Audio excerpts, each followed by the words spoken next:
Hi, this is Pastor Dan from Desert Rain Church in Downey, and this is our Wednesday win for this week. And our Wednesday wins are testimonies from some people in our congregation.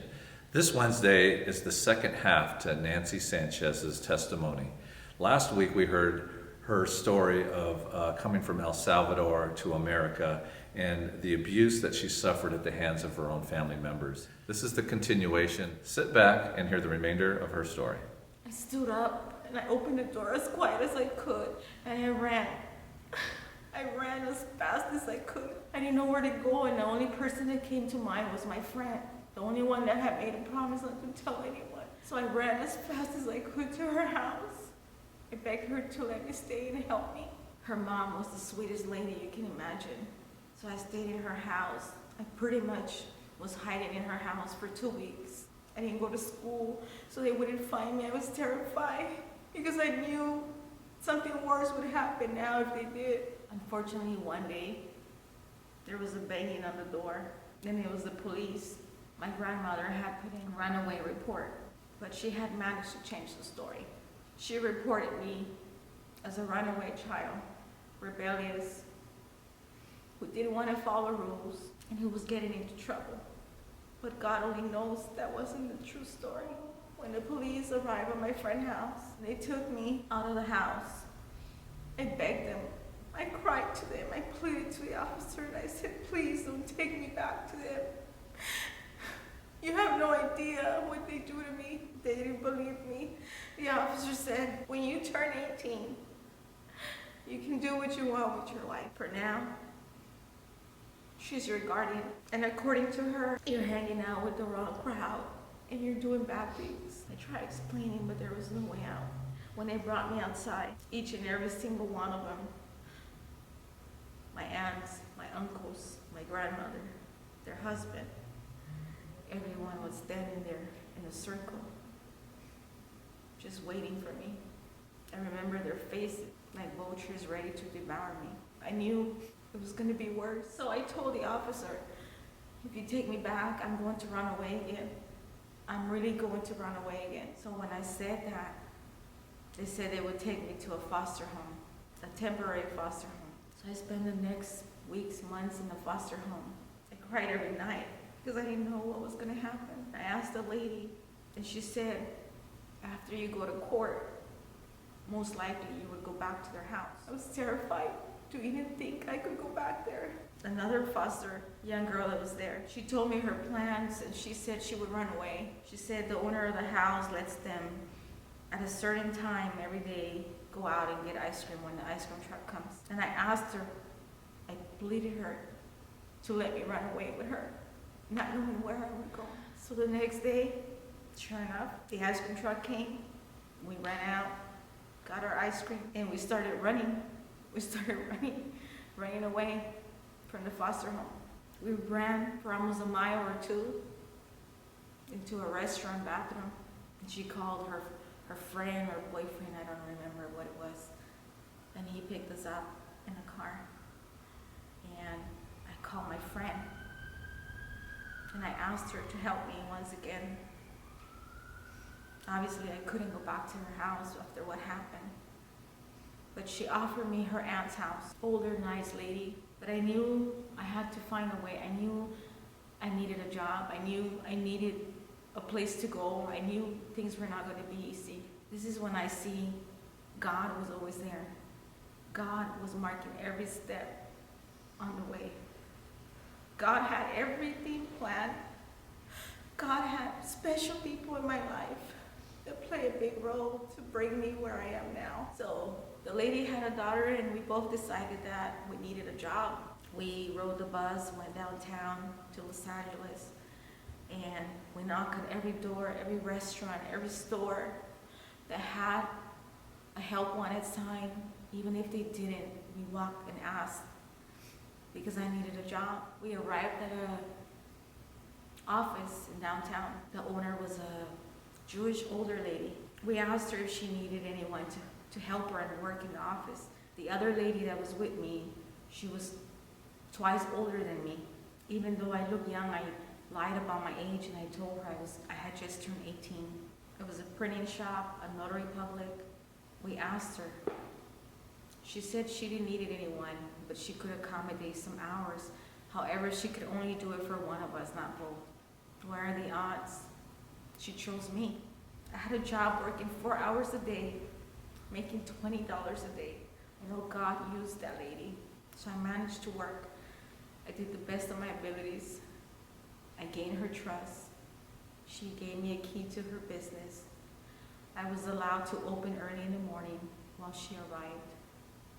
She trusted me in so many ways with her business, and I was only a kid. After a while, the lady said I couldn't stay in her house anymore. So I was very worried, I was very stressed, because I didn't make enough and I didn't know where to go and I didn't have a place to go. So while working there at this office, it was really near the courthouse. So there was a gentleman that used to come in there to get his printing jobs done, to file in the court and stuff like that. And so he knew me from the place I worked.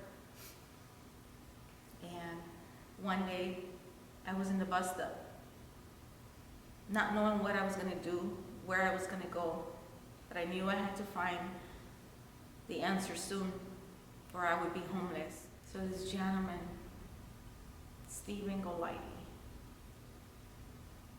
African-American gentleman, he asked me if I needed a ride home, and I said yes. So he gave me a ride home. On the way there, I guess he couldn't help see my face, the sadness and the worriness or the stress. And he asked what was going on. And I said, I don't have a place to go. I won't have a home pretty soon. And I don't make enough. This man is still part of our lives to this day. And I call him an angel. I say he's my angel because he offered me his house. Not thinking once. He said, you can come to live in my house. So I went and I lived with him for a couple of months. And he was the most beautiful person anyone could be. He helped me with food. He gave me a shelter. And he didn't ask any money or didn't want anything in exchange. He was an angel sent by God. And I know God put him there for a reason. He said, in order to help me, he said that I should go to social services office and apply for benefits to help me financially and food, and so I can get stable and, save money and things like that. He meant well.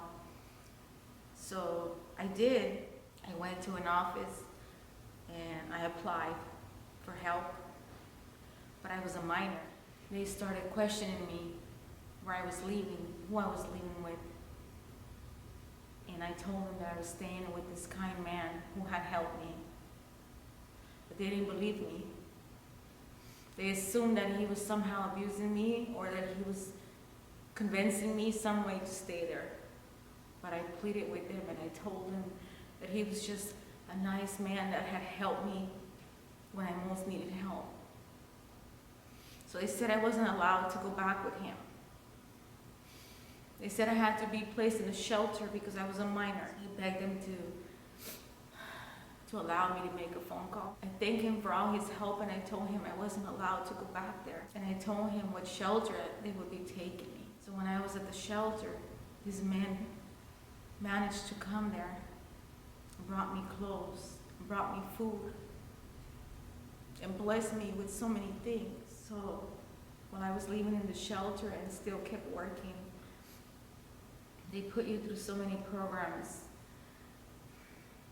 so you can get independent. So the lady where I was working, she asked me why I was at a shelter, and I told her because I can't afford to leave anywhere else. Not knowing that I was only a minor, she offered me that she would get an apartment for me. God is so beautiful. There was an older Jewish lady who co-signed an apartment and said I was her granddaughter, so I can live there. And she helped me to pay for the rent. I was only a child and I had my own apartment. God does really wonders. God works miracles. He's been there every step of the way. During my pain and my sorrow and in my most weakest moments, I asked the Lord to give me a house. I asked the Lord to give me a family, the family I never had. I asked the Lord. I said, I promise you, Lord, if I ever have kids, I would love them and treasure them and love them so much like I've never been. My prayer to the Lord was always, God, give me a family. Give me a family, the one I've never had. I asked Him. I said, Lord, please, if you ever give me a family or you ever let me have any children, I promise you, I would love them and care for them and treasure them with nothing like I've never had. Well, let me tell you, the Lord heard my prayer. The Lord knew exactly what He was doing. I may not have known, but He knew what was planned. And my first boss co-signed it for an apartment, so I can have my own apartment.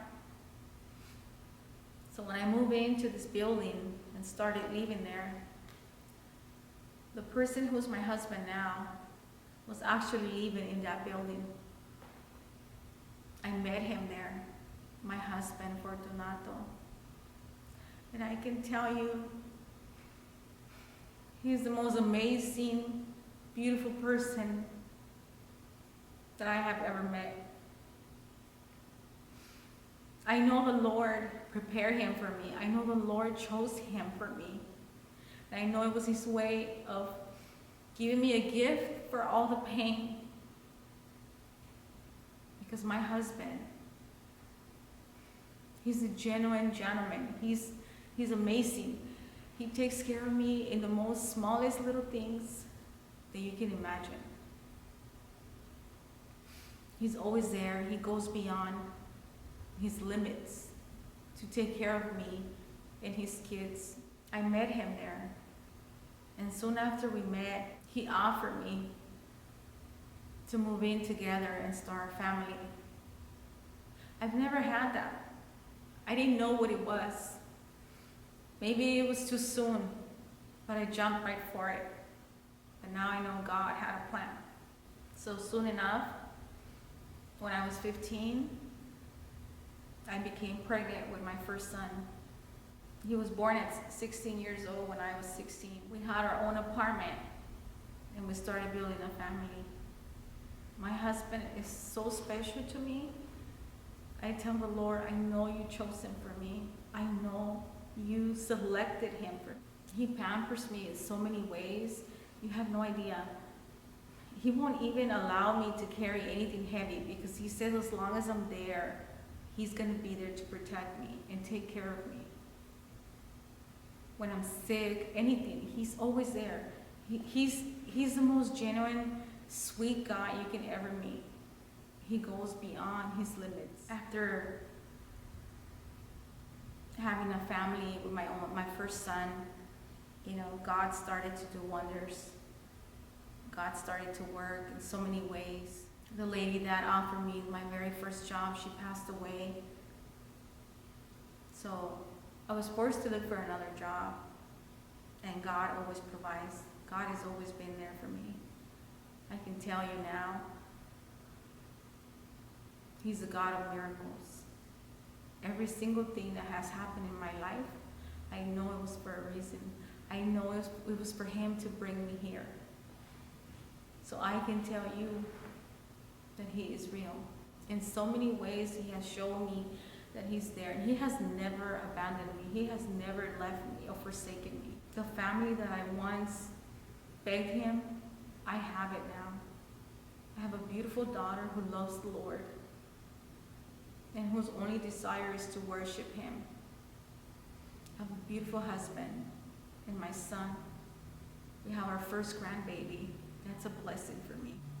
From the job I have now to every little thing, I know it comes from Him. I can tell you, all you have to do is open your heart and seek for Him. Look for Him. If you think there's nothing else left for you, if you think there's no more hope, or if you think no one can come and save you, just call out to Him. call out to him and open your heart, because he's there. He's always there. No matter what, he's always there. And you can sit here and say all the pain, everything that I went through, there was a reason. Just the way Jesus suffered on the way to the cross, the same way. There was a plan. There was a reason. Well, I had a reason. The Lord has helped me in so many ways. But let me tell you, things were not perfect, because when I became a Christian, it was through my job. One of my coworkers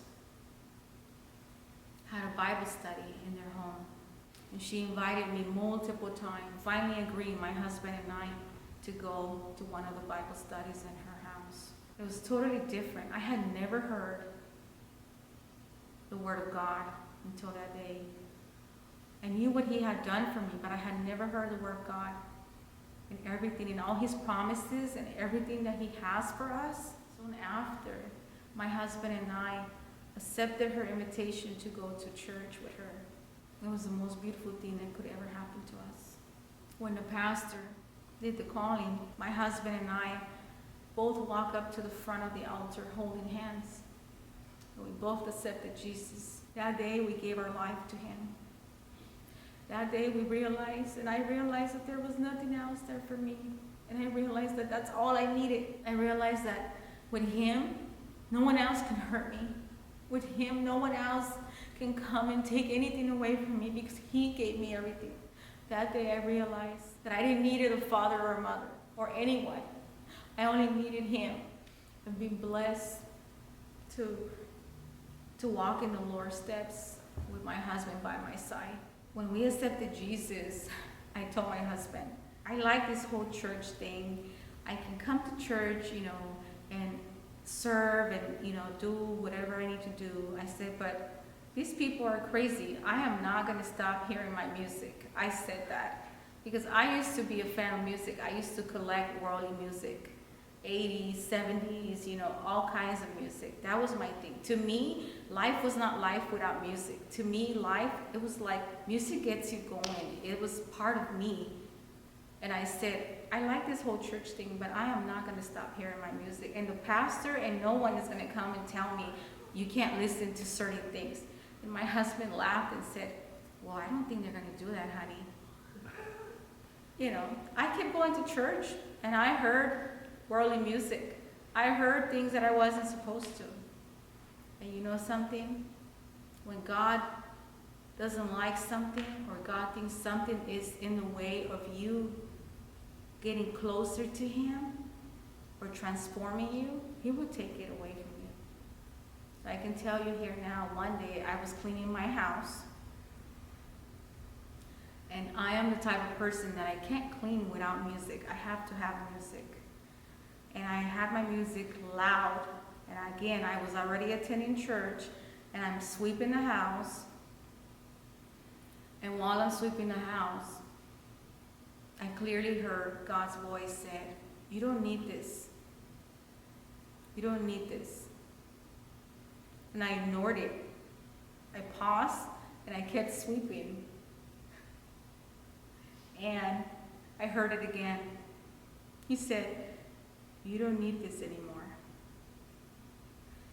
I went to the kitchen, I grabbed a trash bag, and I dumped all my collection, all my CDs, everything that I own in music, and I threw it in the trash bag, and I put it in the trash bin. And I kneeled down and I cried so much